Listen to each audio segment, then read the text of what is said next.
Well, anyway, so hi there, guys. As you know, this is Dan from MANUP, and I kind of called in a favour from this guy, and some of you will be looking at him thinking, I recognise him. Where's he from? And yes, this is Pete, Pete Bennett from Big Brother. Who I'll give you credit, mate, because obviously you're still pretty out there, you're still pretty famous, and you're just like, I sent you a message, and you're just like, yeah, fuck it, I'll help you out because it's talking about yeah. Say, oi, can you help me out, mate? I'm trying to literally, I can't sit nowhere because the dog just want to like jump me. Right, I'll sit here. There's no dogs on me here. No, that's fair enough. Yeah, do you know what I mean? Yep. So, oi, clear off. Fucking dogs. Oh, yeah, so all good. Yeah, I'm up for helping out. You know what I mean? Yeah. So if I go straight in, if that's right with you, you've obviously you've been pretty famous in the UK. Yeah. And all sorts, and even now, like even how long ago was Big Brother? 15? 2006. That's 15. 14 years ago, isn't it? Have you done a shit? I can smell shit. It's not you, is it? 2006. That's about 14 years ago. Well, okay. So well, with your mentality, if that's the right way of saying it, then, like, so you went from being, dare I say, a nobody, yeah, to within 6 weeks being absolute. I remember when you were pretty huge. Everybody loved you to bits. Like, yeah. How did that not mess your head up? I don't know why it didn't mess my head up. I think because I think I was doing it for a good cause at the time. You know what I mean? So I think it made me kind of yeah. I feel like I needed to be that famous to get the Tourette's awareness out. So I was proper happy about being that famous. You know what I mean? It made me made everyone know about Tourette's, and when we know, so that was my kind of gift to people who needed some sort of role model, who were going through a hard time with their mental health, having Tourette's or any illness. So yeah, it was good being that famous. Do you know what I mean? But that was good. So I have to give you credit. I have to give you credit, Ash, because I remember all of that. And I didn't really know what Tourette's was until single-handedly you did educate a nation about Tourette's. So well done to you, mate. Yeah, that's cool. Yeah, nice one. But so it was good. It was good for me. I liked being that famous. It was really lots of fun, and I had a lot of energy, and I quite liked being called a legend everywhere I went. And you know what I mean? Just people cheering at me down the street, and they still do. You know what I mean? Still do to this day. I've got people still recognizing me, but it's not the same. It's much more chilled out. But the thing that does that does fuck my head up is the media and the tabloids. You never know what they're going to come out with. Yeah. And there are there's my story that's out there about me now. It's not completely true. You know what I mean? It's all kind of made up stories, telltales, and it's all there, and that's what people see me as, and it's not, because it's not true. That does give me anxiety and does mess my mental health up. I don't like it, because it's not the real picture of who I am. It's just some weird tabloid story of who I am, and it's horrible. I don't know why, but it's like thinking that people have this idea of me that isn't really me. It's kind of it's a strange, it's hard. Yeah, I mean, it's good to know, it's good to be, obviously a bit famous, but it's famous for what? For like the wrong things, and it's not really what I want to be famous for. I want to, the image I want to be putting out isn't what is out, so it does fuck my head up, and it makes me quite anxious, and sometimes I get very scared of because it's hard to know what people think of me when the media are painting a picture of who I am, and it's kind of scary, but at least I am famous for the Tourette's thing, and it gives me a bit of publicity for what I'm doing, like me acting and that, and my music and shit like that. But I mean, but I hope it doesn't hold me back. It scares me. It does scare me shitless. that sort of thing. So it's double-edged sword, really. Innit, doggies, eh? So it says people prejudging you before they've even. Yeah, and like making people judging me on some tabloid that I didn't even put out there, and loads of really nasty comments and about. But all I did was go to bed after taking the dog for a walk, and I wake up and there's tabloids about me everywhere, and I was like, fucking hell, I didn't do nothing, and and then there's people just making loads of comments on me, and I'm just all I've done was take the dog for a walk and grew my hair a bit browner, and then the next thing you know, I'm all over the tabloids, and every single newspaper has written about me just because I grew my hair. Because I used to have a mohawk, and now it's brown. Gives them a reason to just rake up loads of fake stories about me again. I'm like, mate, come on. Why can't they ring me up and go, hey, Pete, what are you up to? Instead of just, writing about whatever they've heard or whatever some other wankers said about me, or, it's a scary, but, I want to, it's not, sometimes it's not as positive because, I've done I had a bit of a drug addiction. For depression, actually, and they do rake that up a lot, don't they, dogs? They rake it up a lot, but they don't. They kind of. I don't like how they always rake up my past. When you've got through something like that, and they keep raking it up, and they kind of concentrate on the fact that I was, a drug addict, and it's kind of it's horrible because I'm moving forward and I'm doing big things now. And I'm starting to feel really positive about myself, but then the tabloids just rake up the scary, an old story about me doing lots of drugs and being an addict, and it kind of makes me feel like I'm 1 minute I'm really feeling great about myself, getting on with my life and putting a good image about me out there, and then the next minute they kind of pull me back, didn't they? They like, no, you're remember, Pete, you're a drug addict. You know what I mean? You're not allowed to put a good image out. You're a drug addict. Do you remember that time you did loads of ketamine, you dirty drug addict? And it fucks me up. I'm like, oh my god, just leave me alone. I'm actually, in a good place. But then it's just fucking hell. Being famous is hard work, man. Sometimes I wish I didn't do it, and then sometimes I wish I did do it. And, but I wish the tabloids would write about what the positive things you do, instead of talking about the things that, all your mistakes that you've made along the way. Whoops, Daisy. But fuck it. Because obviously I don't want to be a tabloid because if I remember rightly, like I was speaking to somebody. I said to somebody the other day, I was like, I really hope that I can get an interview for MANUP from Pete. And then he was just, oh yeah, the big brother. I was like, and then because you gave your winnings away, didn't you? Yeah, I gave my winnings to my mum, and no one knows that.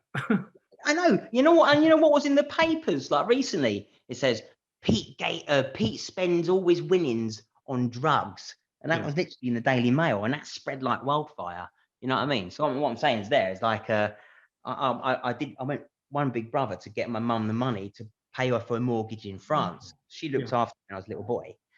But then this wanker called Simon Gross, he did an interview with me, and then he sold the story to the Daily Mail, a full story, like, and they ate it up and they just put it everywhere about me spending my money, my winnings, on drugs and bailiffs, and you know what I mean? And that was completely a full story, and that happened last summer, and that was the beginning of my mental health going wrong again. And I ended up, because I was on a good one. Next thing you know, he's written that. It's gone to the Daily Mail. Next thing you know, I've gone into some sort of weird anxiety mode and started overthinking about everyone seeing this full story and judging me on a full story that this guy has written, because I did something really nice for my mum, but it's been turned into something really selfish and horrible about me just spending it all on drugs. Then I started, I know it's awful, isn't it? Dogs agree. And I started getting, the suicidal thoughts in last summer, and I think it was the last lockdown, because of him putting that story out. Started feeling suicidal, and I started eating myself up. I started eating eating away at myself, you know, because when it starts there, it starts creeping up, and it starts. It started eating me up, and I started feeling very suicidal and low about myself, and not really liking myself as a person, feeling like I was a failure, because of just some fucking tabloid that, and you know what I mean. So yeah, I mean, sucks. So I'm better now though. Yeah. So how what do you think stops you from, to say, for example, like you said, you got quite, you got feeling pretty suicidal if you did say that. Well, what stopped me? I think in the end, I just went, okay, I give up. I'm gonna get therapy, and I actually, well, you know, I was very honest about it to a few friends of mine, close friends. I mean, it's not the first time it's happened anyway. Yeah. Now, I do struggle with depression, and you know, just kind of like every now and then getting quite depressed. And I do struggle with depression, and you know, and it's but this time it was a bit of a very weird, complicated one, and I couldn't seem to get myself out of it, and I just kept getting worse. So in the end, I got therapy again. So I have therapy every week now, don't I? Yeah, I have therapy every week. I like to, when I know it's like my intrusive thoughts are just getting too much, and eating me up and telling me this and that. I know I know it's bullshit, and I know it's lies, and my brain tells me lies. I just need to get therapy. So yeah, I pay for a therapist every week now, and here he is. It's this dog. So I tell him everything, you know, he needs to know, and yeah, he's there for me. Good doggy. See, told you they're great. What? Because when it comes to therapy, one of the biggest things I find, every now and again, I get messages through the page, and they're just like, "Oh, my missus would judge me," or whatever else. So I'm just like, "Have you ever actually spoken to somebody?" And they're like, "No. I'm too manly for that, and I don't want to be judged, and I don't want a therapist poking me all over the place." And I'm just like, it's not like that at all. Like, I've got a friend like that. I've got a best friend who I know needs help. He needs help big time, but he's so stubborn. He won't ever get your ass out in the face. Look at that. You're right in the fucking face. Like, piss off. Anyway, I'm going to need therapy after that. But yeah, he says, no, I don't need it. He just kind of, he's so stubborn, and because he's such a butch kind of guy, my best mate, he doesn't ever accept it in a way. He thinks he's too much of a man to like get therapy. And I can see him being just stubborn and aggy, trying to be a bit more. Because I think, like, before I got therapy, it was kind of like a weird feeling of like not I just, you know, it's kind of scary because you think you're failing in a way. Do you know what I mean? Just before you very first, you think in a way it's a kind of a failure. You're kind of, you know, you're not really, do you know what I mean? Your first every therapy session, you think, oh, but and it's the scariest one, isn't it? To actually give up and finally get help. Yeah. And I think you have to be a real man. You have to be. I mean, people say, you know, my mate's probably manning up, and he's thinking, oh yeah, I can't get therapy because I'm a man. But I think it takes quite a man to go and get therapy. Do you know what I mean? It's quite a brave thing to do. It's a very brave thing to do, and very honest. And yeah. Well, funny enough, when 2 years ago, when I started MANUP with a question mark, I googled it, and the true meaning of MANUP is dealing with an unpleasant or an awkward situation. Oh really? Yeah. You know, you can Google it yourself, and so that's why I've called MANUP MANUP one word with a question mark, to always try and question it, and all sorts. So yes, that's what we're trying to do, is just rebrand that term, because that term, as people know it, really, is fucking up people's lives. He agrees. So yeah, I know what you're saying. Yeah. Oh, puppy wants to get up. Come on, puppy. So what would you say to somebody who's just like they're not that? What? What would you say to somebody who's maybe just at that tipping point? Things at home are just going completely and utter shit, and up to a point, I don't want to sound like an arse, it's probably things are escalating because that person's not being honest. What would you say to tell somebody to go, do you know what, deal with it in a nice way? Or Or get help. Not Do you know what? It's like when I started being honest about my mental health to people, because I had some really dark, intrusive thoughts for years growing up. Because there's a lot that people really don't know about, but which has fun. But when I started being honest about my troubles and my anxiety, I realized that everyone else is as well. Everyone else is fucked up. You know what I mean? And it's really nice to actually, well, it's kind of revealing. Like, so I think, you know, if you tell someone, look, mate, do you realize that even if you are honest about this, you'll realize that all your friends are all going through the same struggle you are, mate, and you're not alone, and everyone else is actually probably even more fucked up and anxious as you. But it just takes one person to be honest about it, to see that all your other friends are actually in the same boat and they're all here for each other. And you actually make much stronger bonds and much stronger friendships when you actually do start talking about the dark side of your brain instead of all the light, happy side and masks that you wear. You know what I mean? It's nice to be honest and upfront about all the dark shit that goes on in your head. Yeah. And you know what I'm saying? Hello, everybody. Yeah. Yeah, I'll use your room for a sec. I'm just going to go in the other room because there's. Thanks, Pete. that was interesting. That was a lot more honest than, I'm not saying that you was going to be there. That you said a lot more than I thought you would do. So I appreciate that, man. Oh, right. What did I say? Well, I'm a really honest person now. I'm just like, I've realized that to be really just totally honest about your feelings and thoughts is actually, it clears the way. It clears your head instead of like not talking about your self-honesty. A lot of people need to know that it's okay to be honest. And it's actually really quite, it clears your head and you feel great after being honest instead of fucking not being honest, you know. And yeah, I think that it's a great way of being. And yeah, I don't mind anymore. I'm quite sometimes it shocks people what I say, but you know, fuck them. You know what I mean? Because yeah, you just got to be honest at the end of the day. And then yeah, you build true friendships. If you're honest, if you're truthfully, you'll build really good friendships with you know, yeah, I'm here with my my bird's a mental health nurse as well. So you know, Okay. Is yeah.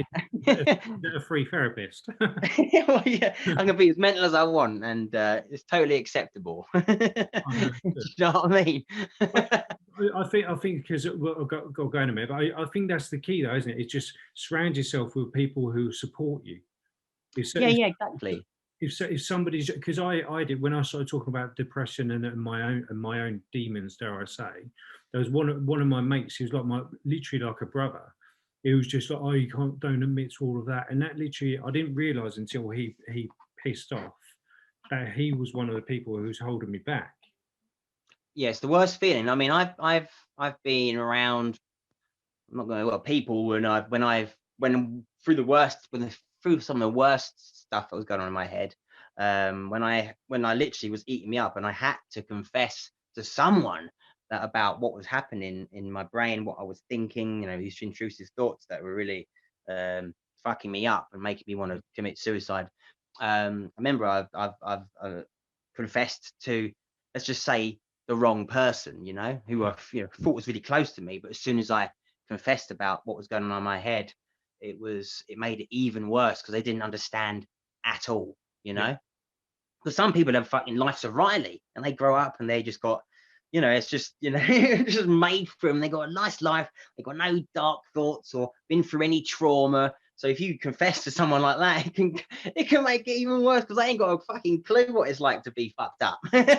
So you got to be really a little bit careful who you tell about what you are as a person, and you know. But now, like, since therapy, it's as though I've got a clear, lovely head, and it's just like, yeah, any dark thought that comes in my head just dies and just goes away, and just, you know, it's nice. It's like I've accepted lots of, it's made me accept lots of lots of thoughts, because sometimes people think that they are the thoughts that are in their head, but they're not, you know. Your identity. Yeah. Yeah, they think, oh, I've got that dark thought, must mean I'm a fucking wrong 'un, you know, or something like that. But you're not.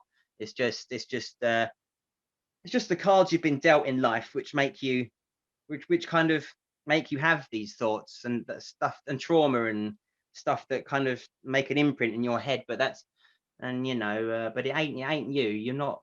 Yeah, it's what you do in life is what defines you, not the thoughts that are in your head. So if you're a good person, that's what's most important, I think, you know. Well, I've personally found, I've not met all of them, but I've found every single person I know has had some sort of mental health wobble, big or small, are bloody good people. Yeah. I've never known anybody who's had some sort of mental health struggle to be an arsehole. Yeah, because we know what it's like to suffer, so we just want to, like, you know, give out good vibes and make people happy.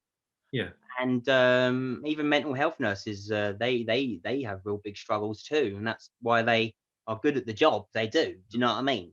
That's a job I couldn't do that. I couldn't. Really? No, Well, I like looking after people a lot. You know, I like making people feel better and making sure they're all right. And you know, yeah. so yeah, I could do it. Yeah, I definitely think I could do it. And I was thinking about maybe being a therapist one day. But that's the next chapter. You know what I mean? I think you'd be quite good at that, mate. If I'm honest with you. Oh yeah, I'm a sponge, mate. I look after a lot of people who are going through some really dark stuff, PTSDs and trauma, and I just sit there and I'm a sponge, you know, and I'm a good friend. So yeah, I reckon it made me think, oh, I could probably do this full time. So well, maybe you should. One day. Yeah. You know what I mean? So there's something I do admire about you. It's just you said whatever life is thrown at you, sometimes in big shitty barrels, you all seem to bounce out of it. I got a positive mental attitude, and I don't know. I just got like I just kind of you know, if I do go downhill, I always think that there's a balance. I always think there's a balance in life, and I think, well, if it's really bad now, that means something really good's going to happen. Yeah, it kind of helps me out, and I'll set myself a goal, and I'll you know, I'm all about the spiral, up and down the spiral, you know. And if I know I'm down the spiral, that means there's an upward spiral. So at that top of the spiral, I'll imagine where I want to be, and I'll pull myself together, and I'll go for that goal, you know. So I do that, and you know, and like years ago when I was really downhill, I thought, right, I'm going to become an actor and get to the big screen, just to get myself out of this shit. And next thing you know, I'm in Catherine Tate's film, you know what I mean? So, and so you know what I mean? I set myself a goal and I'll go for it and I'll get it. Same with Big Brother, really. Do you know what I mean? Kind of, well, I'll tell you what I need to do: win Big Brother. That'll get me out of this shit. It will sort my mum's life out. It'll help everyone with Tourette's. So I'll, you know, go and do that. Yeah, you just kind of set yourself a goal and never give up and go for it. You know what I mean? And your goals are very important, I think, to keep you going. No, that's brilliant. I've really enjoyed this call, mate. Yeah, man, wicked. It generally has, except the dog's arse every now and again, just floating around. But mate, you're lucky you weren't right in your face, man. Yeah, but let me just pause the recording on this one just to end that video, if that's all right. Give me 1 second.